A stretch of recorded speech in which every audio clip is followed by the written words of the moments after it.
Dear learners, today I am going to discuss the topic nature, scope, and utility of philosophy.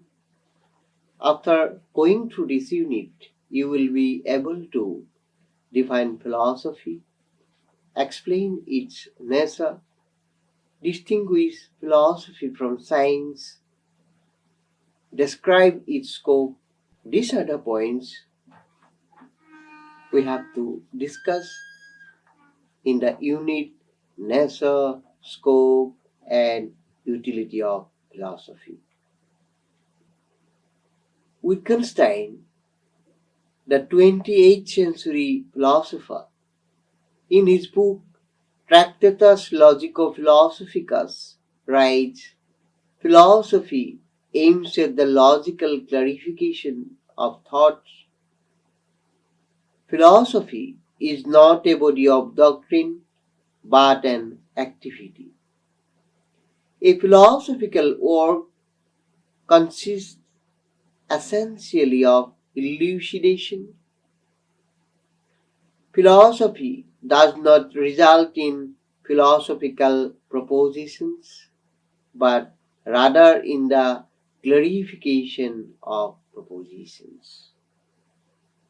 Without philosophy, thoughts are as it were cloudy and indistinct.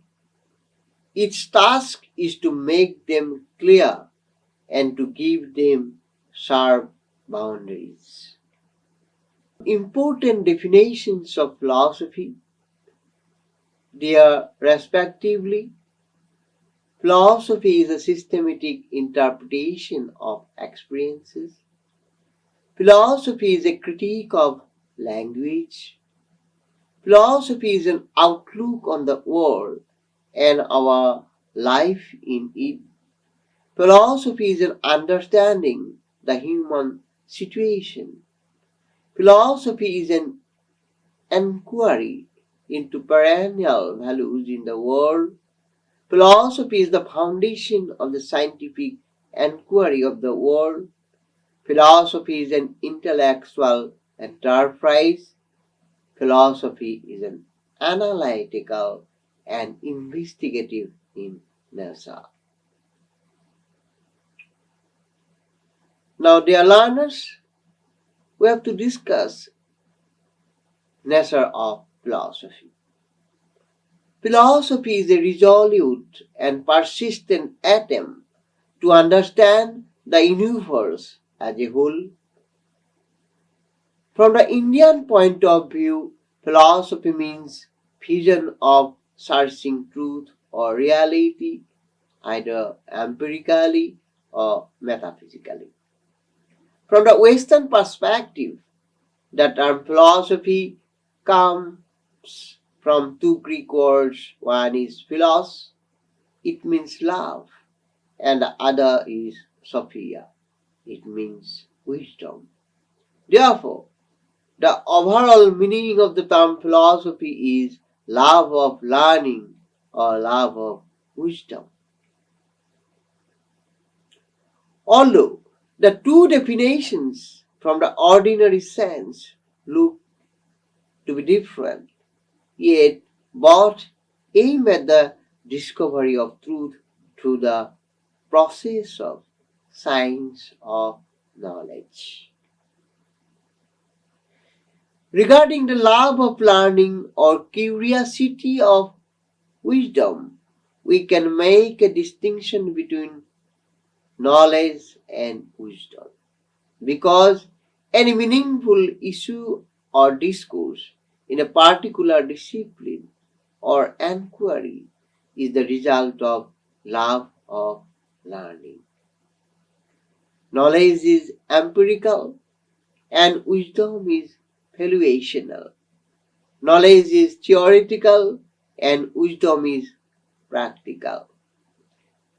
While science strives for knowledge, philosophy strives for wisdom.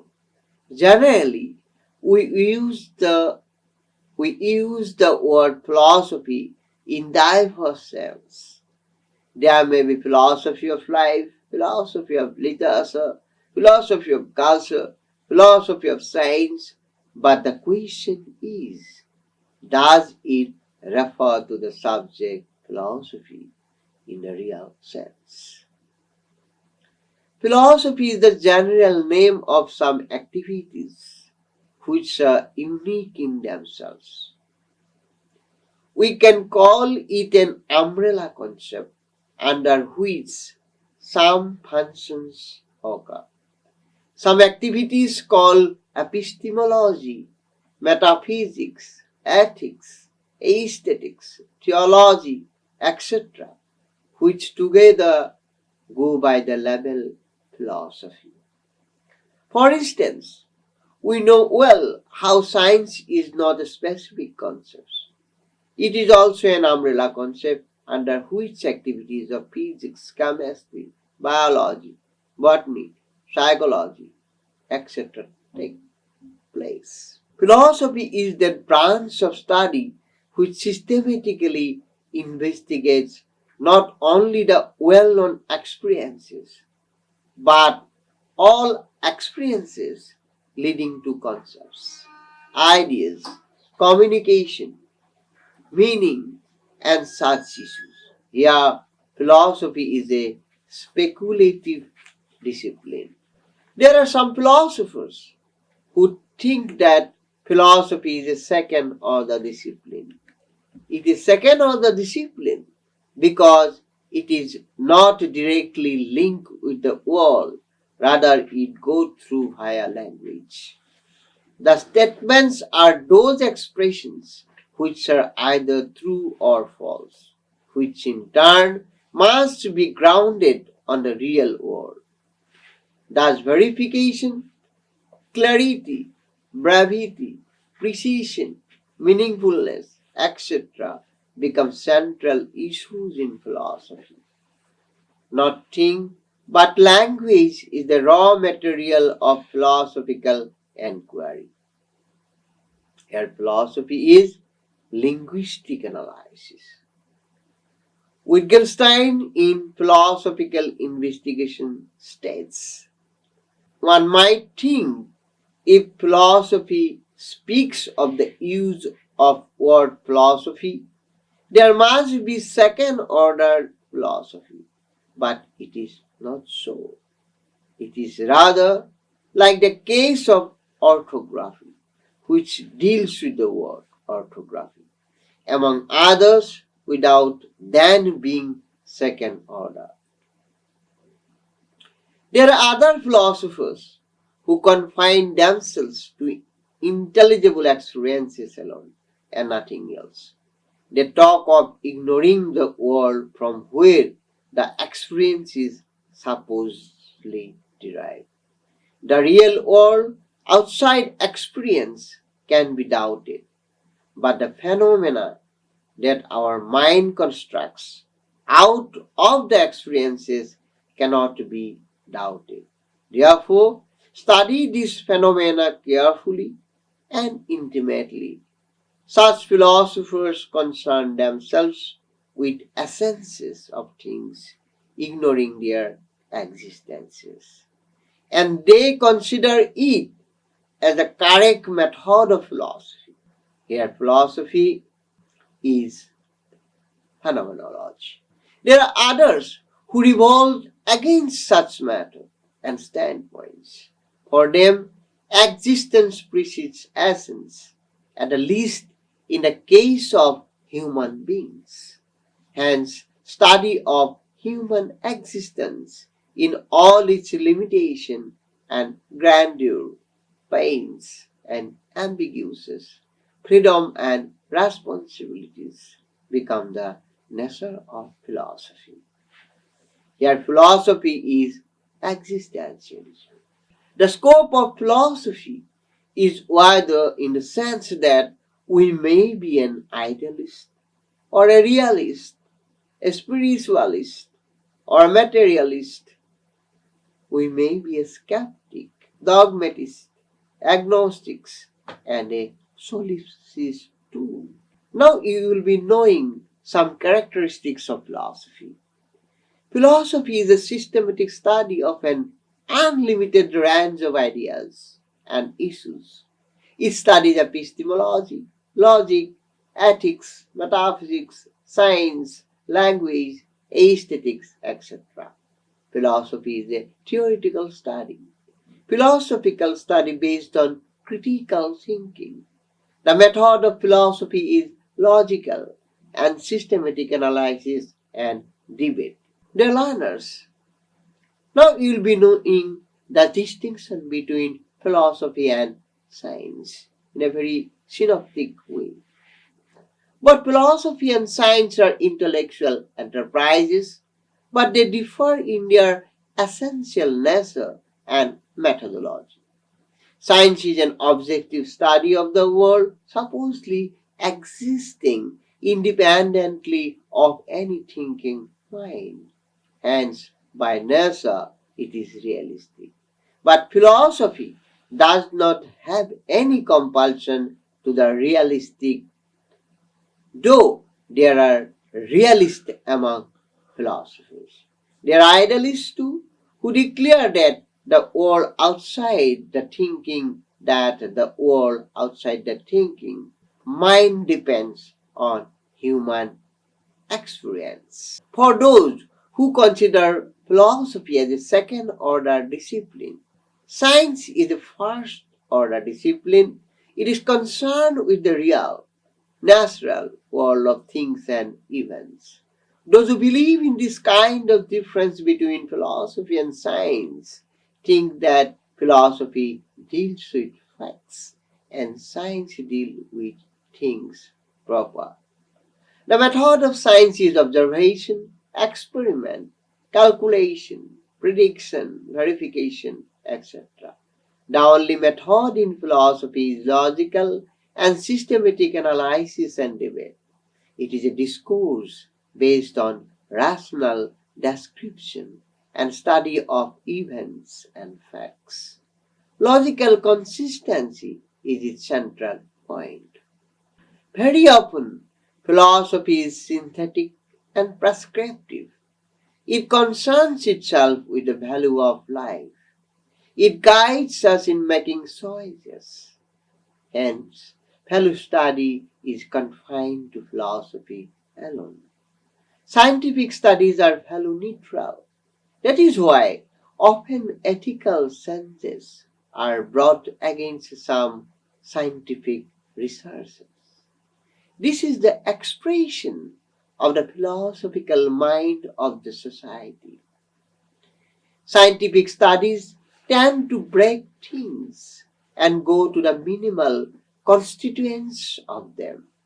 In this respect, it is an analytical study, whereas, because it does not break anything, also does not prescribe breaking anything of substantive or synthetic study. Science is not concerned with the moral or aesthetic concept of events. Philosophy very often raises moral and aesthetic aspects of events. Philosophy very often raises moral and aesthetic questions. You should not think that philosophy and science are very different and antagonistic to each other. That is not the case. In the beginning, all serious thoughts were philosophy. Science was natural philosophy. Slowly, over the years, science has evolved as a distinct field of study separate from philosophy. Now, dear learners, you'll be knowing now the scope of philosophy. What is its scope? The scope of philosophy means the type of works that philosophy does and also indicates the core areas of philosophy. These are epistemology, metaphysics, ethics, aesthetics, theology. Epistemology is the philosophy of knowledge. It is often called theory of knowledge. We have the experience or concept or phenomenon of knowledge. Philosophy explains that concept and that is called epistemology. It is not knowledge of any other thing, but discussion on the problem of knowledge itself. If you know about atoms in physics, that constitutes the knowledge of atoms. In epistemology, we do not consider knowledge of anything, atom or molecule or whatever, but the fact of knowledge itself. It deals with the questions like, what is knowledge? How does it originate? What is its limitation? Can we know everything about a phenomenon? Etc. There is another very core area of philosophy, that is metaphysics.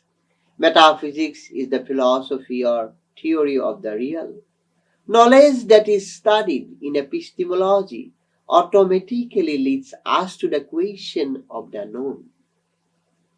You know, but what do you know? Knowledge is different from mere thought or imagination. Hence, knowledge is linked with the known in order to be meaningful. So, in this sense, in this context, knowledge and epistemology are also related. So, philosophy has a distinct branch devoted to understanding what is known. It considers the nature of the real, whether the real completely reveals itself in the process of knowing, or a portion of it remains beyond the reach of knowledge. That is there a scope for assuming that the known world and the real world are fundamentally different? This is the famous problem of metaphysics, technically known as appearance and reality. It is at the heart of every metaphysical inquiry. Now, another very important area of philosophy, dear learners, that is ethics. Ethics is the study of human conduct based on moral impulses and wisdom. The word ethics is derived from the Greek word ethos and from the Latin word mos, derived from the Greek word ethos, which means way of living. Ethics is a branch of philosophy that is concerned with human conduct. It consists in a code of conduct of human beings living in a society. Ethics examines the national justification of moral judgments. It studies what is morally right or wrong, just or unjust. Mackenzie defines ethics as the study of what is right or good in human conduct, or a science of the ideal involved in human life. Thus, ethics is the study which determines rightness or wrongness of actions. Now, dear learners, what is the nature of ethics? Ethics is a normative science. It is concerned with what ought to be done rather than what is the case. It differs from positive science. A positive science, natural science, descriptive science is concerned with what is. It deals with facts and explains them by their causes. Ethics does not deal with fact. Rather, it deals with value. Thus, it is clear that ethics is concerned with judgment of value, while positive science deals with judgments of facts. That is why ethics is a normative science, not positive science. For example, logic, aesthetics are considered as normative science because logic, aesthetics are also concerned with truth and beauty. So, truth and beauty and value are the three ideals of logic, aesthetics, and ethics. Now, dear learners, the very striking difference between ethics and morality now we have to study, we have to know to some extent. Ethics is the branch of philosophy concerned with morality. On the other hand, morality deals with values of an individual. Human beings act accordingly, grounding on the matter of morality.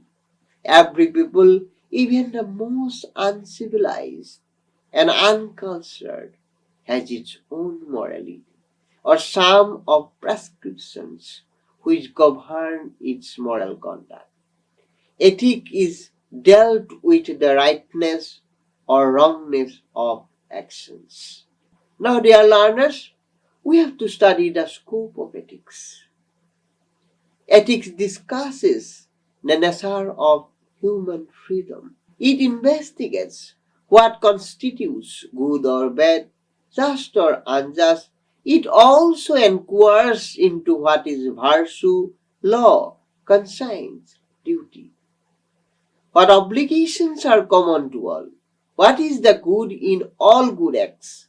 These questions lie within the scope of ethics.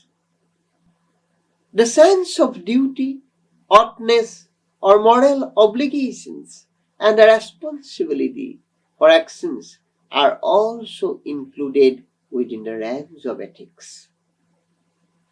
Ethics is essentially related with the subjects of humanities and social sciences. Now, we have to study the nature of moral judgment.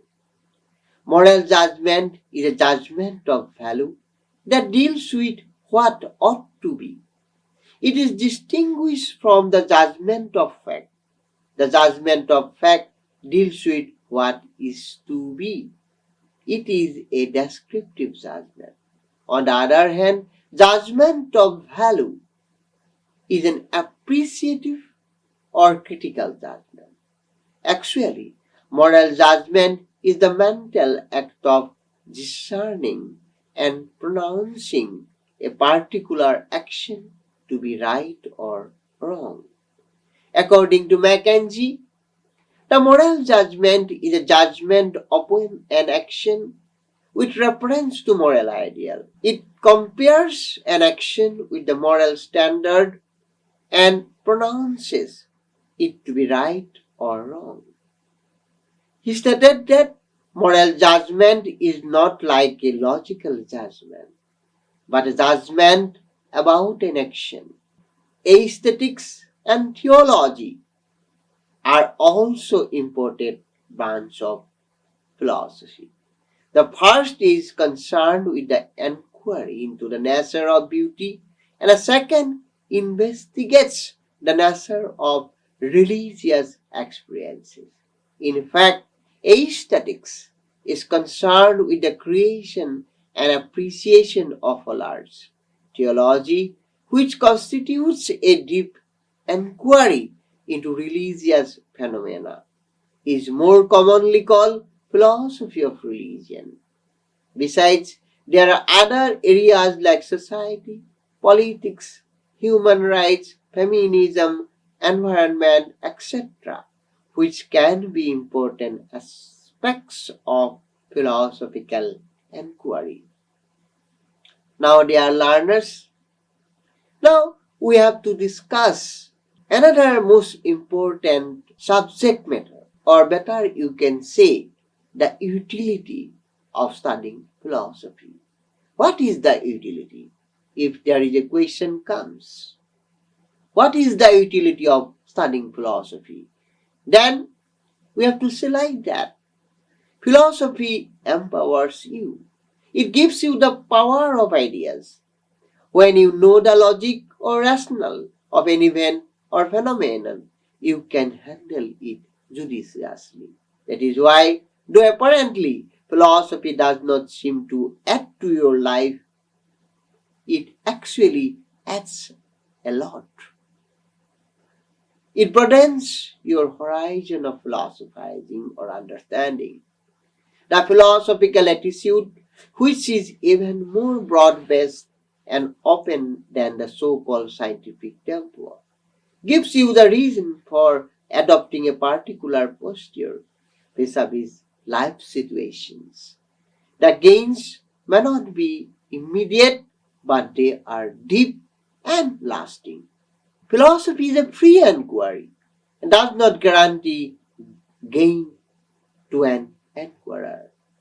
That is, utility is not a part of the concept of philosophy. Here it is the same with science. Science becomes useful when it is converted to technology. So philosophy becomes useful when it orients us to a more meaningful and satisfying life. If we say philosophy is merely theoretical, then we have to also agree that all great inquiries are theoretical. Proof or verification or action on these theories come to later. In order to have meaningful practice, we should have meaningful theory. Philosophy has enormous implication for our life. If we do not raise some searching questions about the world and our life in it, we shall have lived in vain. It is philosophy which raises such very meaningful questions and attempts to answer these. Now, dear learners, these are the thoughts today we have shared with you. I think you have understood what is the nature of philosophy, what is the scope of philosophy, what is the difference between philosophy and science, what is the scope of philosophy, or what are the areas of philosophy, and finally, what is the utility of studying philosophy that is also being studied in this unit. Finally, again, we have to cite the remarks of Ludwig Joseph Johann Wittgenstein. What he says in his masterpiece of philosophy, that is posthumously published book, that is Philosophical Investigations. What he says, in philosophy we do not draw conclusions, but it must be like this, is not a philosophical proposition. Philosophy only states what everyone admits. Dear learners, there are some books are shared to you. You have to consult with this book to understand the unit, what is the nature, scope, and utility of philosophy. That is A.K. Mukhopadhyay's book, Science of Consciousness, how it is expected to be. That is another book, C.D. Broad, Scientific Thought. Another book, G.W. Cunningham, Problems of Philosophy. Then Paulsen and Trilly's book, Introduction to Philosophy. And Donald F. Borchardt, Encyclopedia of Philosophy. This book will be very, very helpful to you in order to know the unit in a very comprehensive manner, that is nature, scope, and utility of studying philosophy. Thank you.